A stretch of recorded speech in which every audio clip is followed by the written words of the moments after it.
Rapidamente, parabenizar o vereador Velocino pela justa homenagem aos familiares. O meu pai tem 89 anos e chegou no Planalto em 1968. Quando chegaram no Planalto, a Igreja do Cristo Operário era do outro lado da BR, né, onde a dona Ema começou. A nossa comunidade de igreja aí do Planalto foram organizadas pela família Cassini e pela família dos Stalivieri. Então, acho importante essa homenagem.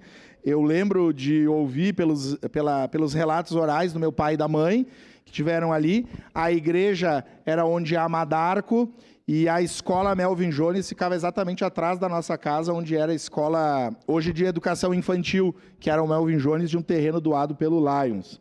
Então, importante essa homenagem, parabéns pelos familiares aí, pelo reconhecimento do trabalho da dona Ema e da professora Ema, tanto aí para a nossa paróquia, para a nossa igreja católica, como para a escola também, para o sistema educacional. Votarei favorável no momento oportuno. Obrigado, presidente.